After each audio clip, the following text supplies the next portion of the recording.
Eu quero convidar você que possa abrir a sua Bíblia no Evangelho segundo João, no capítulo de número 2. Evangelho segundo João, capítulo 2, versículos de 1 a 12. É um texto bem conhecido da igreja. Evangelho segundo João, capítulo 2, de 1 a 12.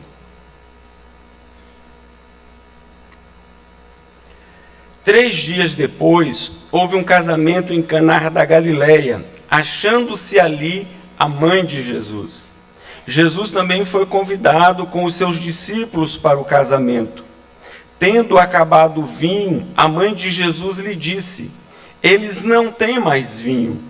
Mas Jesus lhe disse: mulher, que tenho eu contigo? Ainda não é chegada a minha hora. Então ela falou aos serventes: fazei tudo o que ele vos disser. Estavam ali 6 talhas de pedra, que os judeus usavam para as purificações, e cada uma levava 2 ou 3 metretas. Jesus lhes disse: enchei de água as talhas, e eles as encheram totalmente. Então lhes determinou: tirai agora e levai ao mestre-sala. Eles o fizeram. Tendo o mestre-sala provado a água transformada em vinho, não sabendo de onde viera, se bem que o sabiam os serventes que haviam tirado a água, chamou o noivo e lhe disse: todos costumam pôr primeiro o bom vinho, e quando já beberam fartamente, servem o inferior. Tu, porém, guardaste o bom vinho até agora. Com este, deu Jesus princípio a seus sinais em Caná da Galileia, manifestou a sua glória, e os seus discípulos creram nele. Depois disto, desceu ele para Cafarnaum, com sua mãe, seus irmãos e seus discípulos, e ficaram ali não muitos dias. Amém. Eu estava numa certa tarde, na estação de trem de Madureira, no Rio de Janeiro, e presenciei algo que me chamou muito a atenção. Um ambulante com a sua mercadoria encontrou-se com outro ambulante, agora sem a mercadoria. E o ambulante que estava com a mercadoria disse ao outro: tenho sentido a sua ausência, tenho sentido a sua falta. E o que estava sem a mercadoria disse: a vida está muito difícil, está complicado vender aqui na estação.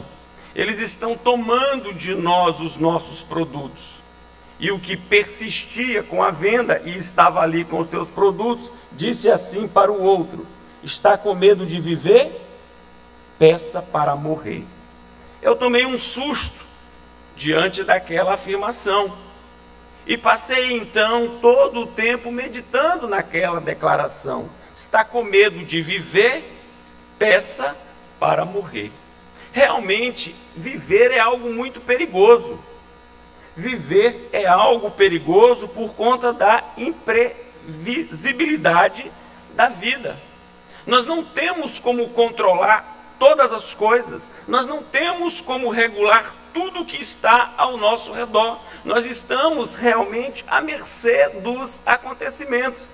E se tem algo que entristece o nosso coração, se tem algo que nos causa pavor, é não ter o controle da situação e ficar à mercê do que porventura venha a acontecer. O texto que nós acabamos de ler tem para nós inúmeras lições, e a primeira que eu gostaria de destacar é justamente a que fiz menção anteriormente: a imprevisibilidade da vida. Como os nossos planos, eles podem mudar de uma hora para outra. Como aquilo que nós preparamos, organizamos, arquitetamos, pode ruir de um momento para o outro. O texto nos diz o seguinte, que 3 dias depois houve um casamento em Caná da Galileia, achando-se ali a mãe de Jesus. Jesus também foi convidado com os seus discípulos para o casamento.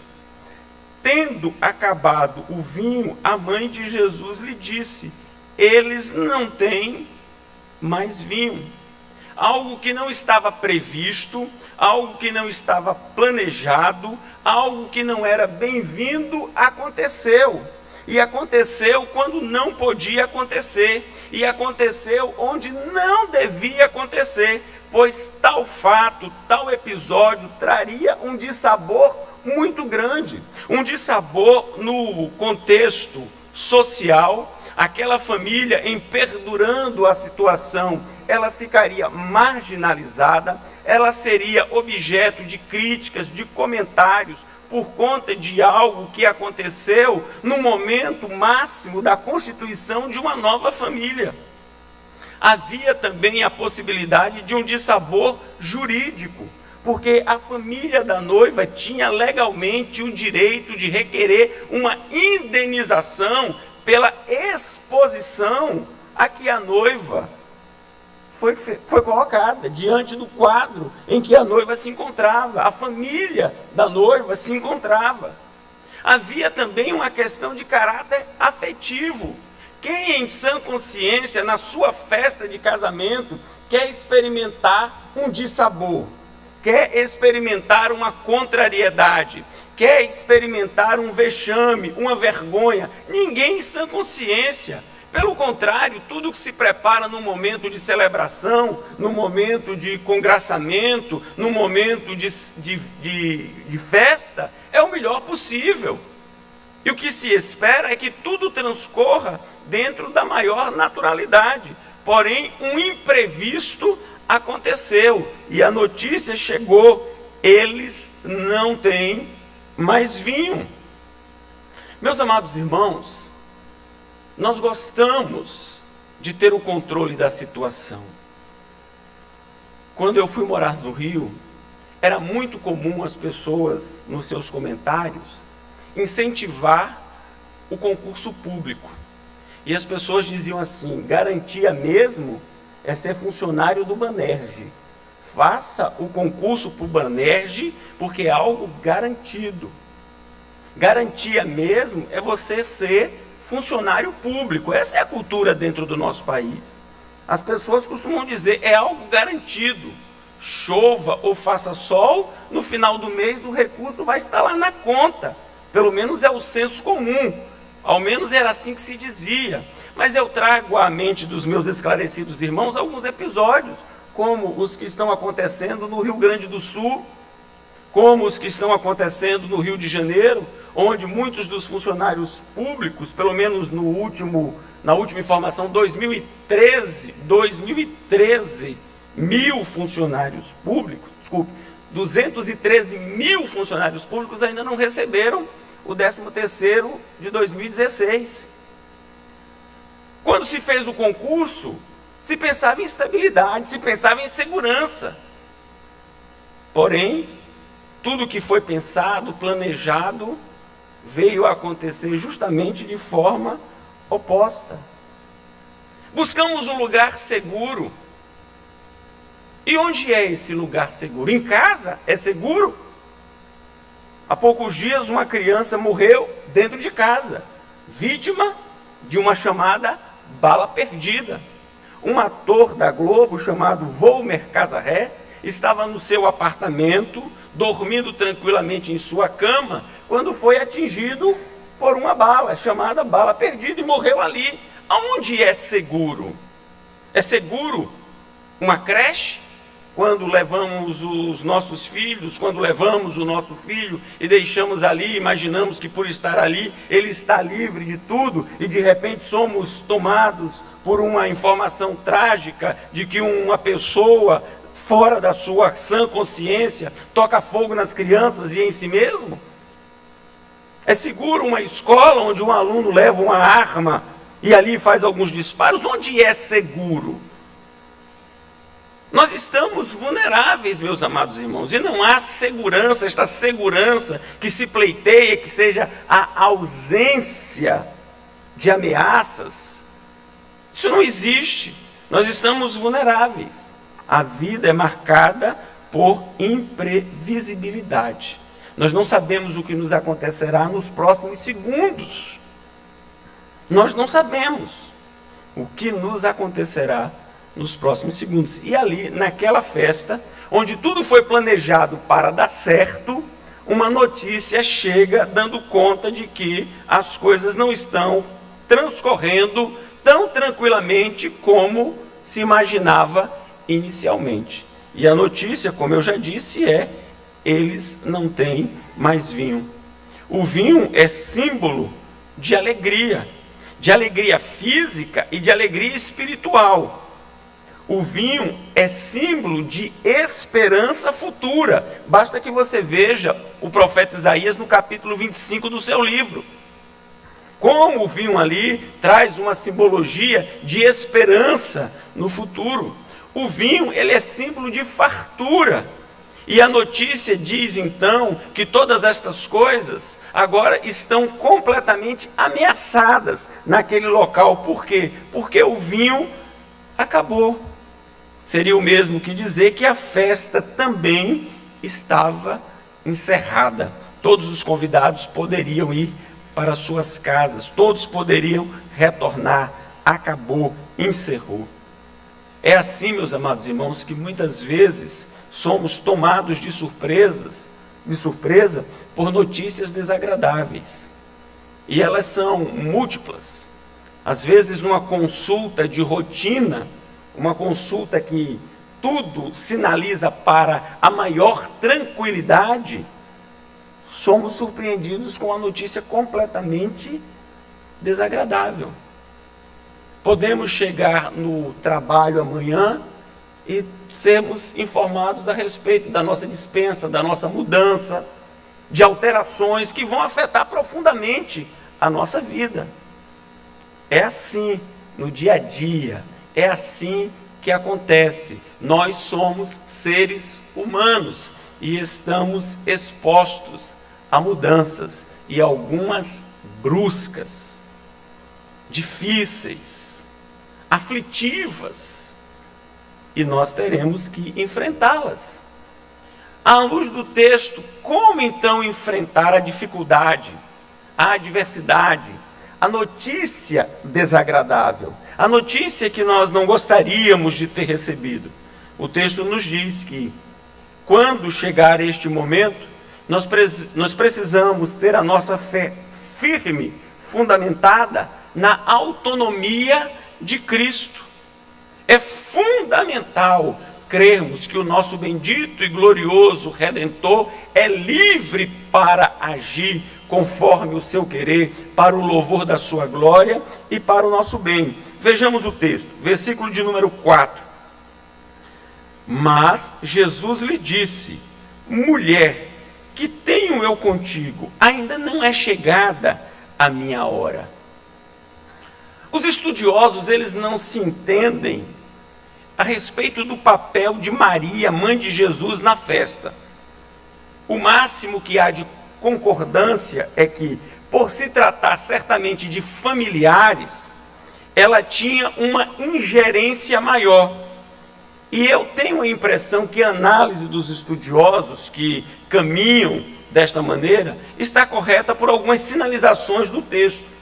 O texto fala inicialmente a respeito da presença de Maria. Versículo 1: achando-se ali a mãe de Jesus. Depois, nós somos informados que a notícia a respeito do término do vinho foi dada inicialmente a ela. Tendo acabado o vinho, a mãe de Jesus lhe disse. Foi ela que trouxe a informação.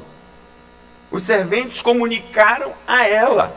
Certamente ela tinha ali naquele contexto, no contexto da festa, um papel de destaque, que nós ainda não podemos dimensionar qual seja o papel de destaque dela, mas certamente tem sim algum destaque.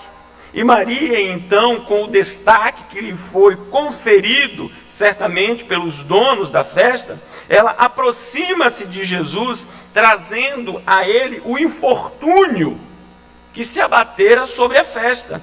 Eles não têm mais vinho.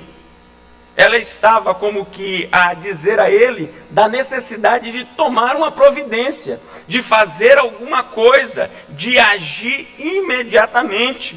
Porém, o que responde o Filho de Deus? Primeiro: mulher, que tenho eu contigo? Segundo, ainda não é chegada a minha hora. Não entenda a resposta de Jesus como sendo uma resposta agressiva ou deselegante. No original, a ideia é senhora ou madame. Na tradução para o português ficou um pouco enfático e pode parecer que é algo desrespeitoso, mas não é.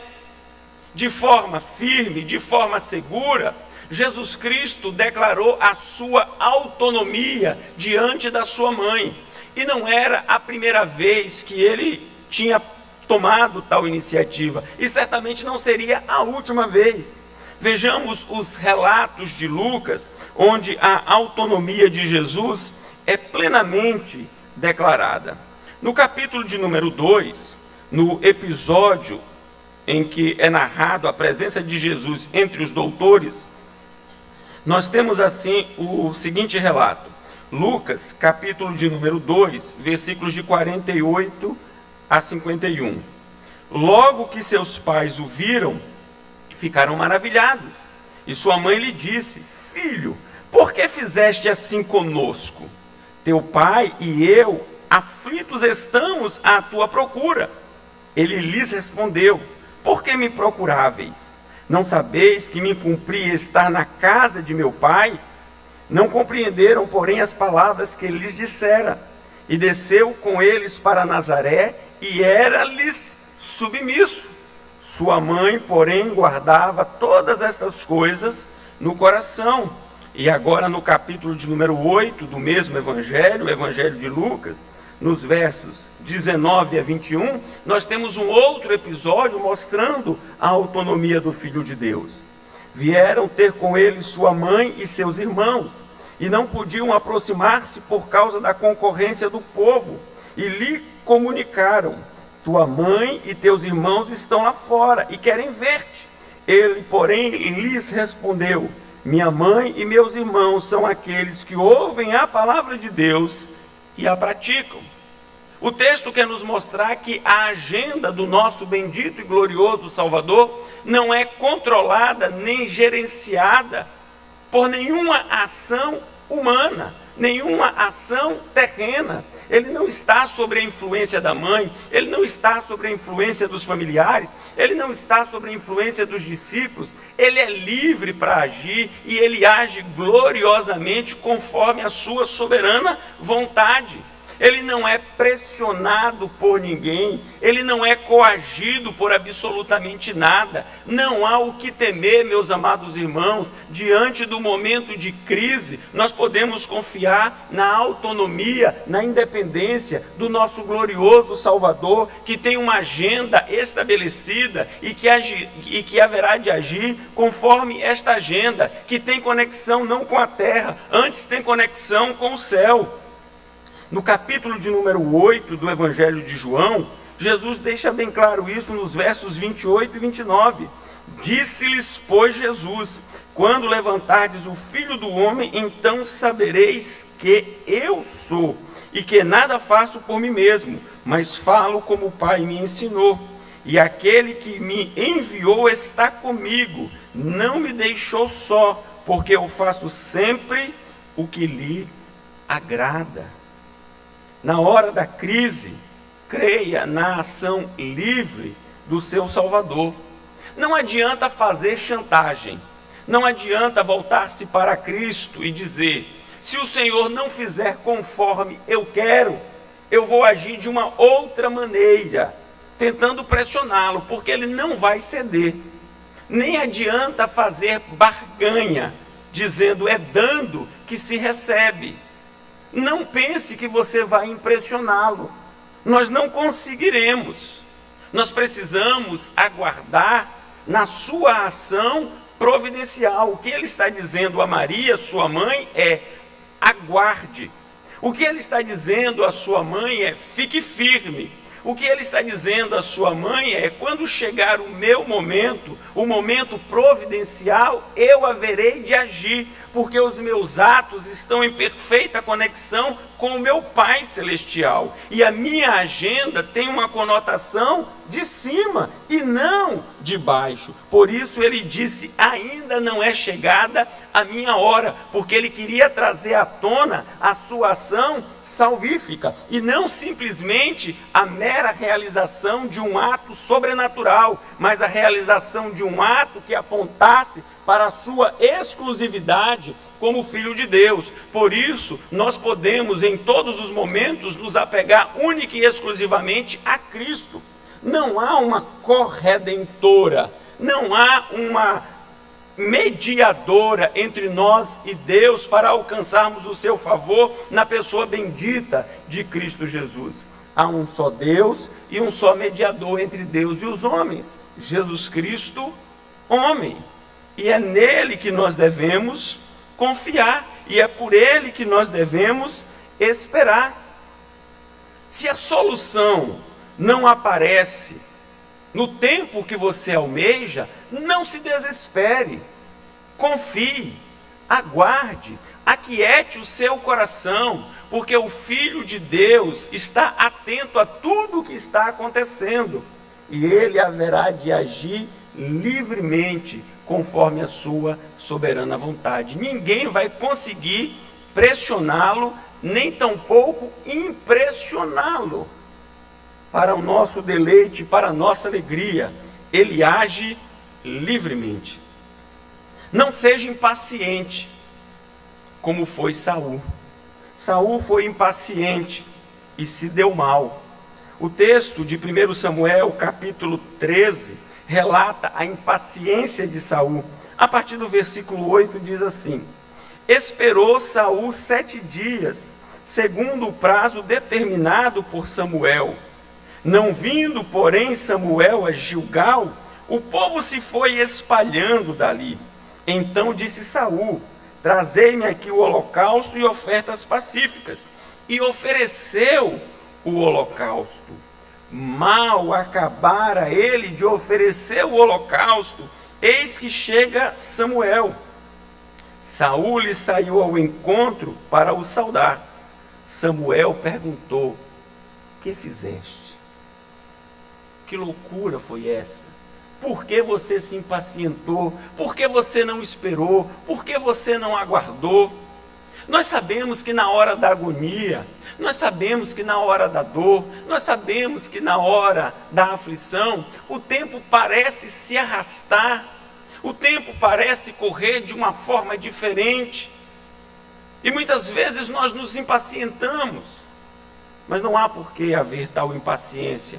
O Filho de Deus está no controle e ele, no momento certo, haverá de agir. A impaciência demonstra a falta de fé. A impaciência demonstra não confiar no cuidado de Deus. Então, já que Samuel não chegou, eu vou agir. Já que Samuel não veio, eu vou tomar o encargo nas minhas mãos. Mas o encargo não era de Saul. Cabia a ele confiar. A precipitação não é uma boa conselheira. No momento de agonia, continue firme, continue esperando. Josué, um grande líder do povo de Deus, ele se precipitou. E a história está registrada no capítulo de número 9 do seu livro. Os gibeonitas montaram uma armadilha. Disseram que vieram de longe. Josué não consultou a Deus, Israel não consultou a Deus. Eles estavam seguros, eles vinham de contínuas vitórias. O orgulho havia tomado o coração deles, e então eles fecham um acordo, e depois eles descobrem que eles foram enganados, e eles teriam que pagar um alto preço por conta da precipitação. Quando a imprevisibilidade da vida chegar, não deixe que a falta de fé domine o seu coração, não deixe que o orgulho conduza a sua vida, creia na autonomia de Cristo. Ele é livre para agir e ele vai agir no tempo oportuno. Ninguém vai pressioná-lo, ninguém vai impulsioná-lo, ninguém vai direcioná-lo. Basta que haja confiança. Mas há uma outra lição no texto que deve chamar a nossa atenção e que nós devemos assimilar. É que no momento da imprevisibilidade da vida, Confiar na centralidade de Cristo é algo fundamental. Não só ter a consciência de que Ele é autônomo, que Ele é livre, que Ele é independente, mas que Ele é central na nossa história, que Ele é central na nossa vida, que Ele é central nos nossos dramas, que Ele é central na nossa existência. Ele não é uma peça de decoração, Ele não é uma peça de adorno, Ele é o nosso bendito Salvador e Ele está conduzindo todas as coisas para o louvor da sua glória. Versículos de 5 a 8. Então ela falou aos serventes: fazei tudo o que ele vos disser. Estavam ali 6 talhas de pedra que os judeus usavam para as purificações, e cada uma levava 2 ou 3 metretas. Jesus lhes disse: enchei de água as talhas, e eles as encheram totalmente. Então lhes determinou: tirai agora e levai ao mestre-sala. E eles o fizeram. Veja que a atitude de Maria, a mãe de Jesus, serve para nós de exemplo. Ela com certeza foi a ele aflita. Ela com certeza foi a ele preocupada. Ela com certeza foi a ele com uma inquietação no seu coração. E após ouvir a sua palavra de independência e de que oportunamente ele haveria de agir, ela sai dali tranquila.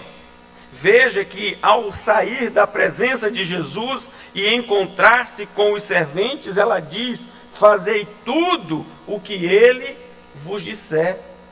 No coração dela já estava assentado, era só esperar, era só aguardar, e ele haveria de agir. E então ela diz aos serventes algo que deve ser tomado por cada um de nós. O que ela disse aos serventes? Fazei tudo o que ele vos disser. A princípio foram procurar Maria.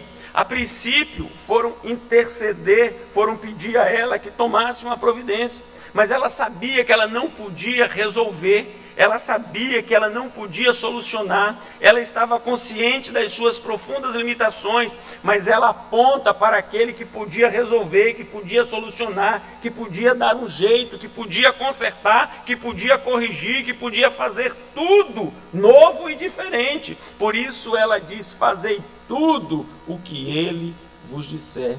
Qual é o lugar de Cristo na sua vida, na minha vida, na nossa vida? Que posição ocupa o Filho de Deus? Meus amados irmãos, se Jesus não for o centro, se Jesus não for o âmago, se ele não for a base, então ele não é absolutamente nada. Ou ele é Senhor e Salvador, ou ele não é absolutamente nada. Não existe como relacionar-se com o Filho de Deus confiando-lhe uma parte, confiando-lhe muito. É necessário que tudo seja absolutamente depositado em suas mãos, ou depositado aos seus pés. Filho meu, dá-me o teu coração, e nada menos do que toda a sua vida. E agora nós temos então aqui Cristo Jesus sendo apontado como centro, sendo apontado como aquele que efetivamente vai fazer, vai realizar, vai transformar. E é muito interessante, meus amados irmãos, a ação de Cristo Jesus para revelar a si e a sua obra naquele momento tão importante para aquela família. Diz o texto que estavam ali 6 talhas de pedra, e as talhas eram usadas para purificações. Certamente os convidados já tinham retirado água das talhas anteriormente, quando eles chegaram para lavar as mãos, para lavar os pés. Era um rito cerimonial. E Jesus Cristo então manda tomar aquelas talhas que antes foram usadas para um rito cerimonial passageiro, limitado e efêmero. E usa aquelas talhas simbolizando que, por sua ação, nunca mais aquelas talhas deveriam ser usadas para a purificação.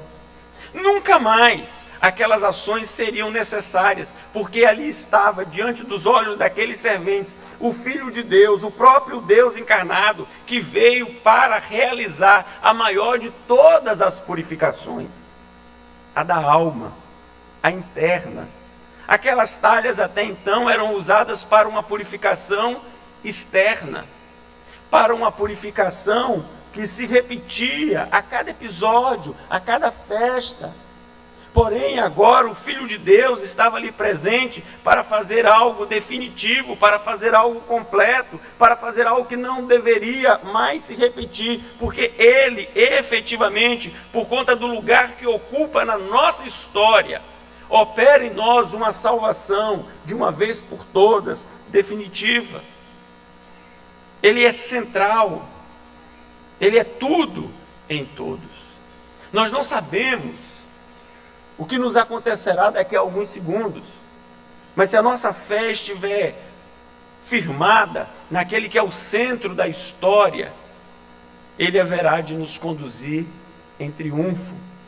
A sua obra não se repete, a sua obra não é frágil, a sua obra não carece de reparos. Quando ele diz ao servente, vocês tomem as talhas que eram usadas para as cerimônias judaicas, e agora com estas talhas vocês vão ter uma nova história, um novo começo.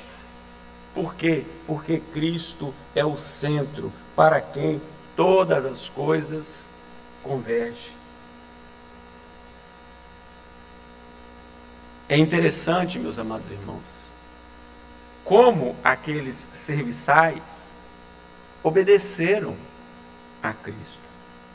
Olha o que diz o texto. Jesus lhes disse, enchei de água as talhas. O que é que acontece? E eles as encheram totalmente. Então lhes determinou, tirai agora e levai ao mestre-sala.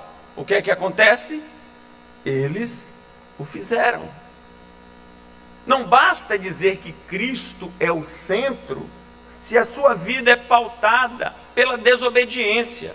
Não basta dizer que Cristo é Salvador, se na sua vida Ele não é Senhor. E o senhorio de Cristo se reconhece pelo acatar, pelo obedecer da sua palavra, das suas ordens, das suas instruções. Quer ver o milagre? Quer ver a transformação? Quer ver a solução? Obedeça, se curve, se renda. Não queira disputar com Ele, não queira contender com Ele, não queira resistir a Ele. Tudo o que Ele disse, os serventes fizeram. Tudo o que Ele determinou, os serventes acataram. Sabe por quê? Porque Ele é o centro. Ele é o fundamento, Ele é a base. A noiva perdeu a sua importância. E eu quero dizer para vocês que no contexto judaico, a figura mais importante não é a noiva, é a do noivo. Mas o noivo também perdeu a importância. Os convidados perderam a importância, porque agora todos estão diante do Filho de Deus.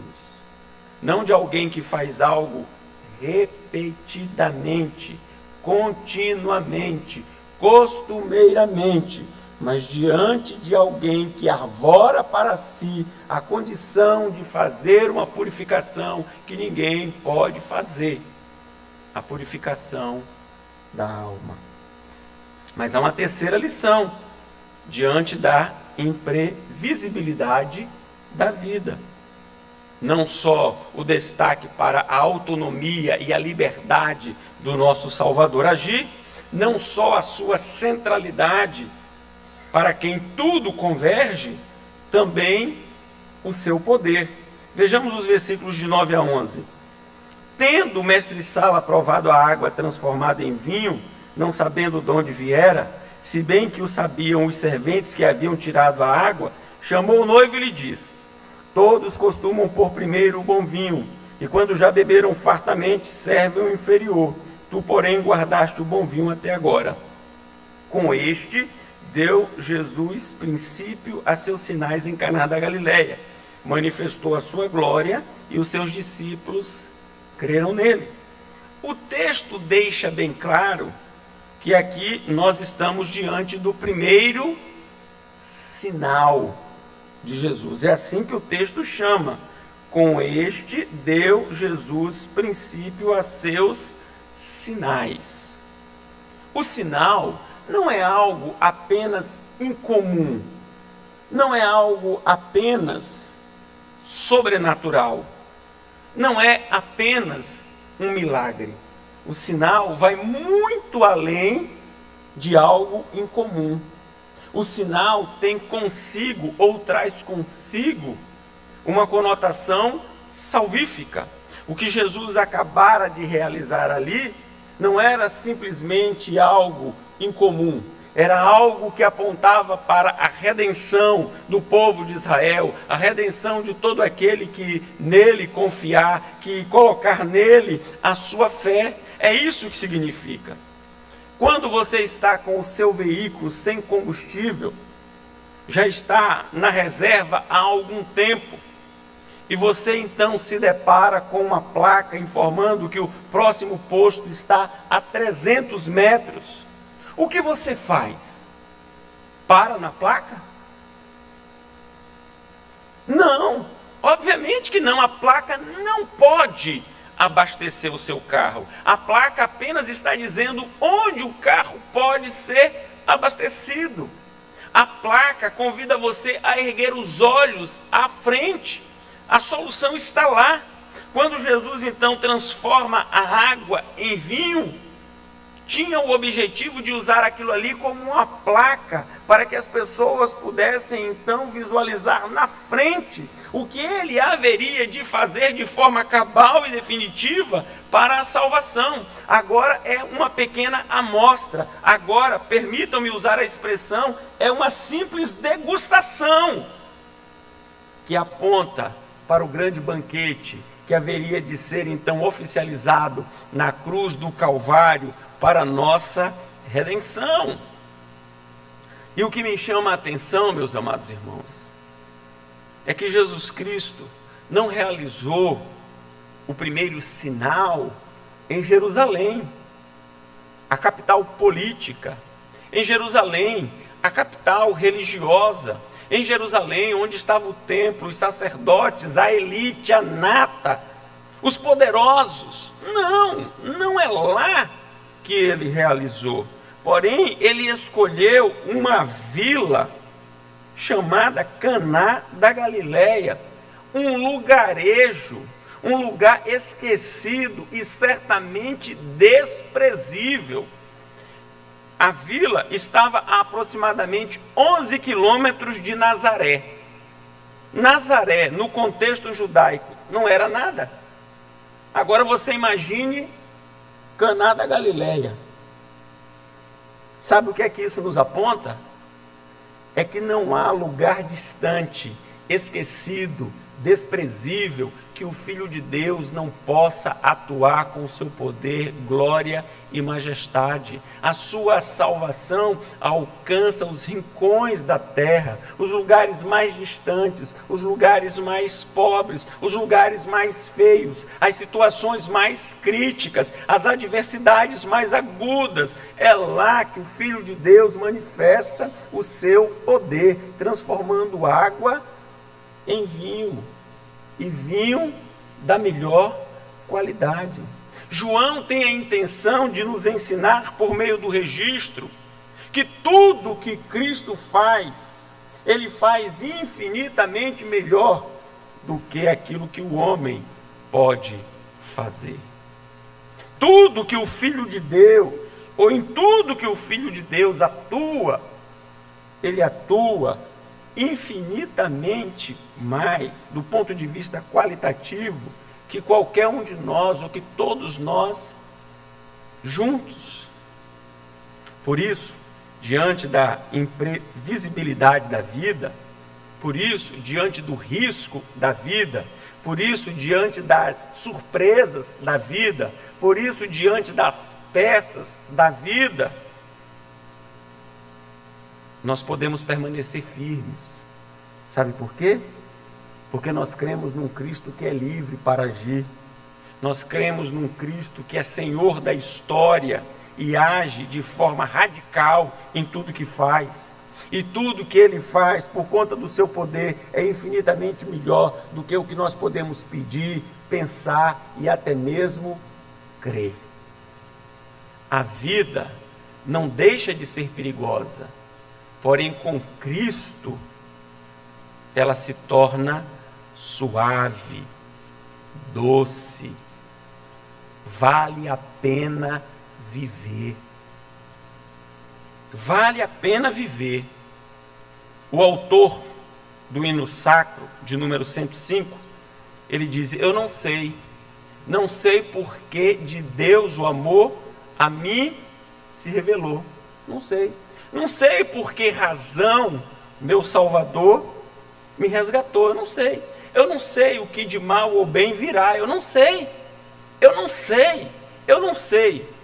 Ele só sabe de uma coisa: eu só sei em quem tenho crido, e estou bem certo que Ele é poderoso para guardar o meu depósito até aquele dia. Talvez você veio aqui hoje e ouvindo essa mensagem, quando o pastor introduzia, nos alertando para o fato que às vezes, ou tantas vezes, a gente pensa que tem controle da situação. Talvez aquela família, certamente ela tinha feito uma reserva substanciosa daquela bebida para aquela ocasião, e de repente ela é surpreendida e está prestes a experimentar um vexame, uma humilhação. Talvez você está vivendo um momento assim que você pensava que tinha controle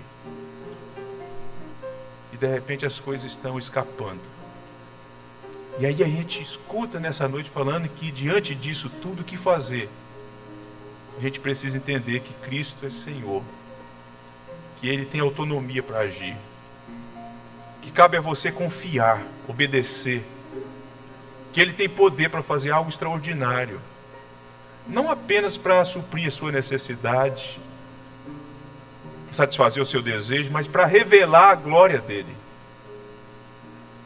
Eu queria lhe encorajar a fechar os olhos. Talvez seja esse um momento para você falar com Deus: Deus, eu não tenho controle, estou desestabilizado, mas eu sei que o Senhor pode. Se o Senhor quiser fazer, o Senhor pode fazer. Não é obrigado a fazê-lo, mas de repente, quem sabe, Ele que é bondoso, tantas vezes nos surpreende com a sua manifestação. Deus, é muito bom, Senhor, saber que o Senhor está aqui neste lugar. É muito bom ouvir a Tua palavra que vem para trazer esclarecimento.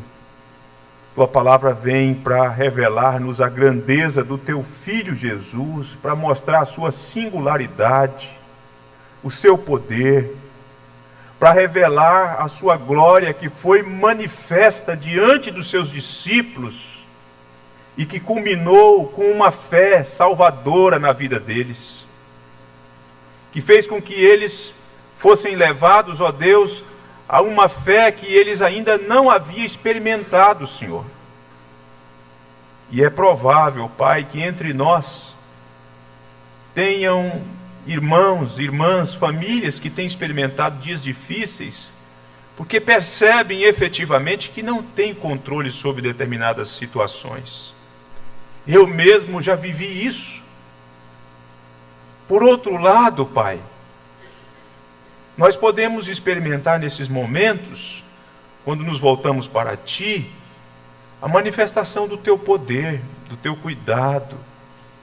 Nós percebemos nessas horas, sobretudo, que quem é Senhor da história, que quem é Senhor da situação, que quem é Senhor da nossa vida é o Teu Filho Jesus, que tem a hora apropriada para agir, que não age de acordo com os nossos desejos, com os nossos sentimentos, nem muito menos com as nossas necessidades, porque a agenda dele é soberana.